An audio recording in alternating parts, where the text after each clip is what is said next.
Oke, pada kesempatan kali ini kita akan belajar tentang aljabar. Nah, kira-kira ketika mendengar kata aljabar, apa sih yang terlintas di pikiran kalian gitu? Pasti itu ya. Kalau mendengar kata aljabar, yang terlintas itu adalah X, Y, atau X kuadrat, atau ada persamaan, atau ada substitusi atau eliminasi gitu ya. Nah, itu memang betul. Nah, jadi semuanya itu termasuk dalam salah satu metode penyelesaiannya, kemudian salah satu jenis dari aljabar seperti itu. Nah, jadi di aljabar, sebelum kita mengenal lebih lanjut lagi, ketika kita flashback gitu ya, kalian ingat-ingat dulu belajar aljabar itu dari kelas berapa sih gitu? Pasti dari awal SMP, dari kelas 7 sampai sekarang SMA pun masih belajar aljabar. Nah, oleh karena itu ilmu aljabar itu sangat luas dan kita belajarnya lama gitu ya. Dari jenjang ke jenjang kita masih belajar aljabar. Nah, pada pertemuan kali ini kita akan belajar dulu mengenai basic-basic aljabar, kemudian sifat-sifat aljabar, kemudian persamaan aljabar, pengerjaannya dan metodenya. Nah, sebelum kita lanjut lagi, aljabar itu juga ada unsur-unsurnya. Nah, ada yang dinamakan variabel, koefisien atau konstanta. Ketika sebuah persamaan aljabar, misalnya di sini Miss punya 2A plus 3C sama dengan 12. Nah, mana yang dinamakan variabel? Mana yang dinamakan koefisien dan mana yang dinamakan konstanta. Kalau variabel itu adalah simbol. Jadi sebenarnya aljabar itu adalah gabungan antara angka dan simbol untuk menyelesaikan suatu permasalahan.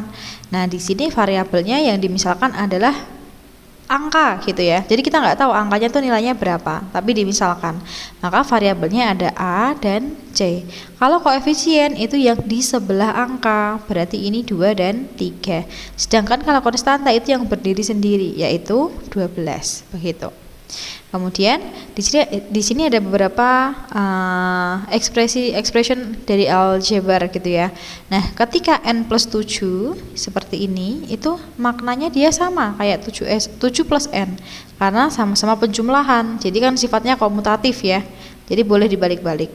Oke, selanjutnya kalau n min 10 ini, apakah dia sama seperti 10 min n? Oke, tentunya tidak sama. Kenapa? Karena di sini yang negatif adalah min 10-nya ya. Berarti kan harusnya n min 10 itu harusnya sama dengan min 10 ditambah n. Harusnya seperti ini yang betul. Begitu.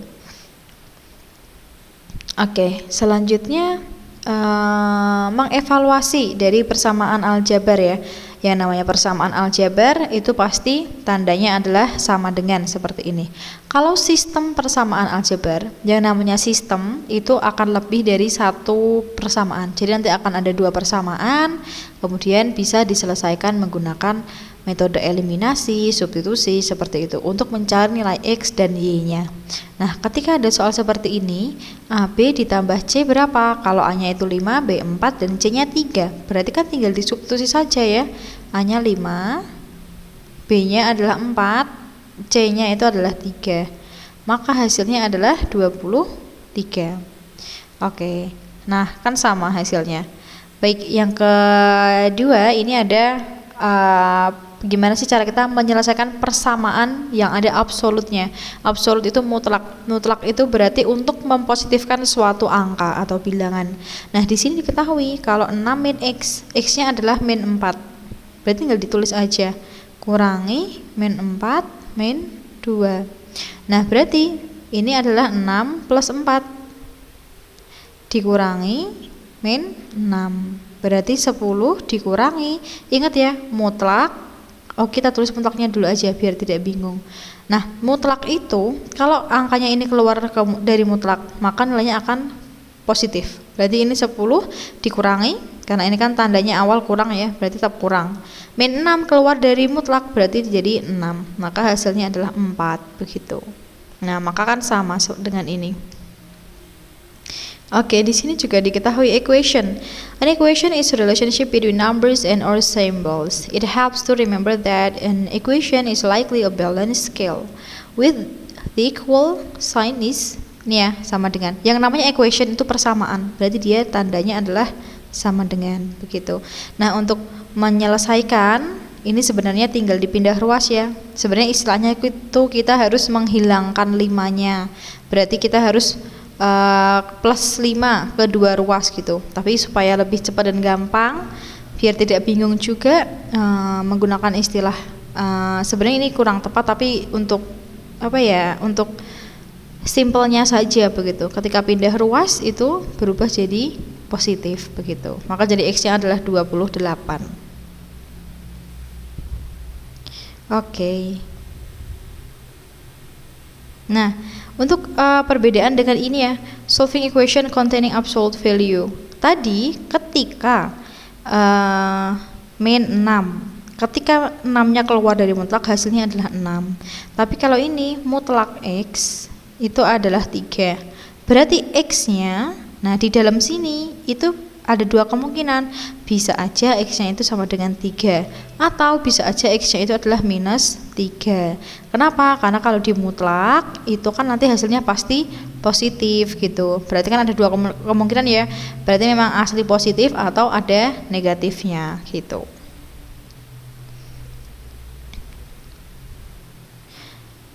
Oke, kemudian ini yang paling sering keluar juga ketika mengoperasikan sebuah persamaan atau fungsi aljabar adalah cross multiplying atau perkalian silang. Nah, tinggal dikali silang seperti ini. Jadi ketika contohnya ya, di sini Miss ada 12/7 sama dengan A per B, maka tinggal dikali silang. Jadi 12B itu sama dengan 7 kali A, begitu.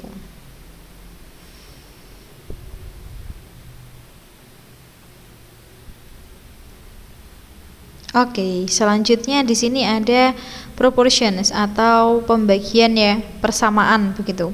Nah, ketika ada P per Q sama dengan X per Y, itu ketika mau dijadikan X sama dengan, dia kok biar jadi X sama dengan, itu gimana? Berarti kita kali silang dulu ya, seperti ini.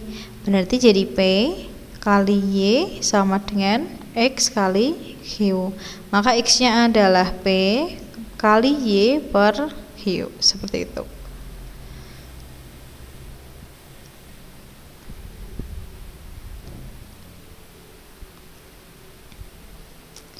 Oke, selanjutnya di sini ada multiplying and dividing monomials. Nah, ini kita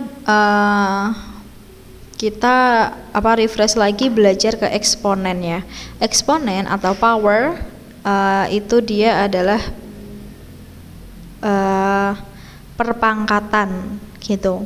Nah, perpangkatan itu juga ada sifatnya ya. Ingat, kita bisa menjumlahkan itu ketika variabelnya itu atau basisnya itu sama, dan bisa kita hitung ketika ada perkalian atau pembagian, kan begitu.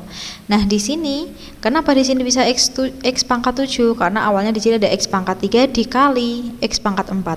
Basisnya sama-sama x. Pangkat karena ini dikali, maka pangkatnya ditambah. Jadi x pangkat 7.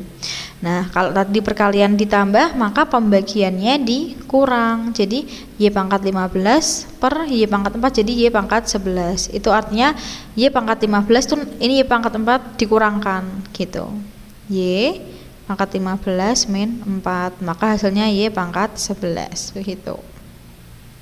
Oke, lanjut. Kalau di sini ini ada 36 A pangkat 4 B pangkat 6 per min 9 A kali B. Caranya gimana? Ya tinggal dibagi ya, yang bisa kita sederhanakan ya. 36 dibagi 9, hasilnya adalah min 4. Kemudian ini ada A pangkat 4, yang bawah ada A pangkat 1. Berarti kalau naik kan dia berkurang 1, jadi A pangkat 3. Kemudian B pangkat 6 ya di sini, yang bawah naik, berarti kan berkurang 1, jadi B pangkat 5 begitu. Nah, besok ketika menjumpai ada pangkat negatifnya seperti ini ya, x pangkat min 3. Jadi kalau pangkatnya ini negatif, biar positif diapakan? Dibuat seper. Jadi 1 per gitu ya. Contohnya ketika di sini ada A pangkat min 7, biar jadi positif ya berarti jadi 1 per A pangkat 7. Lagi ketika ada seperti ini, A pangkat min 5. Nah, dia udah di bawah, Miss, tapi kok masih negatif? Ya udah kita naikkan. Kalau kita naikkan dia bakal jadi positif. A pangkat 5 begitu.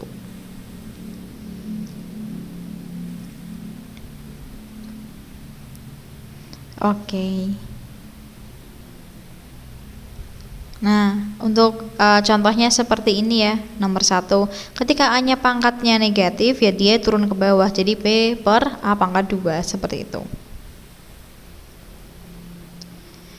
Nah, sekarang gimana sih merubah bentuk akar menjadi pangkat gitu ya. Ini kan ada 1/3 pangkat min 2. Di sini minus, berarti harus kita balik. Jadi 3 pangkat 2 per 1 pangkat 2. Hasilnya adalah 9.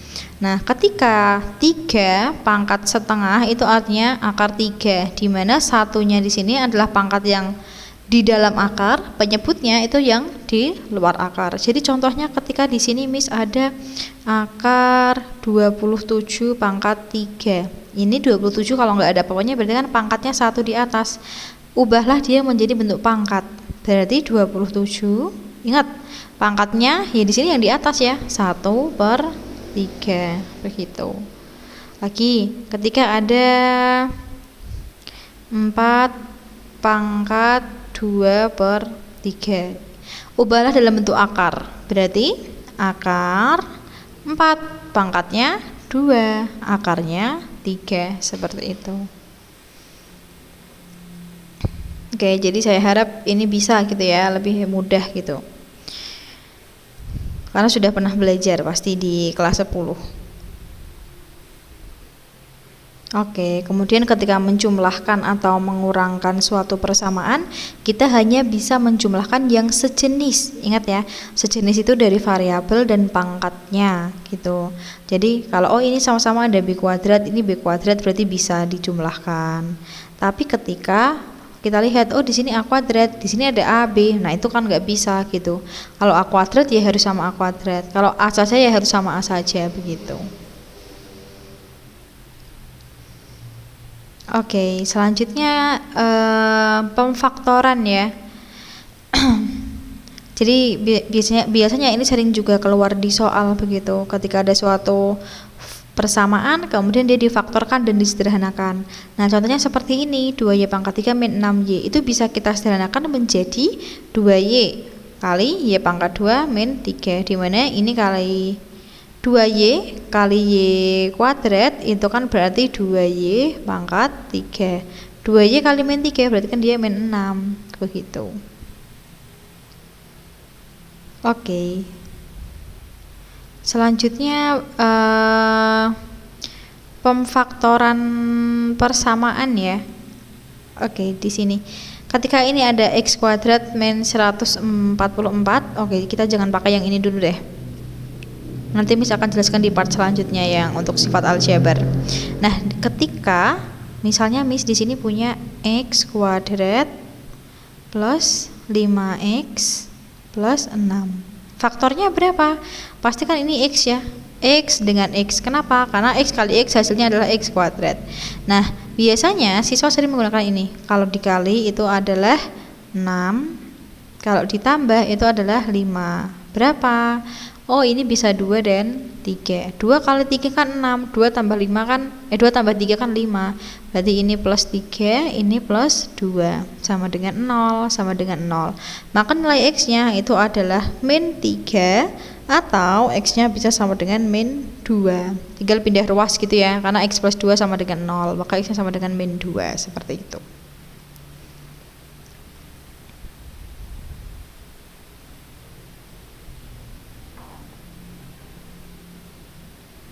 Oke, mungkin untuk part 1 itu cukup sampai sekian. Untuk part selanjutnya misalkan bahas tentang sifat aljabar dan penggunaannya. Thank you.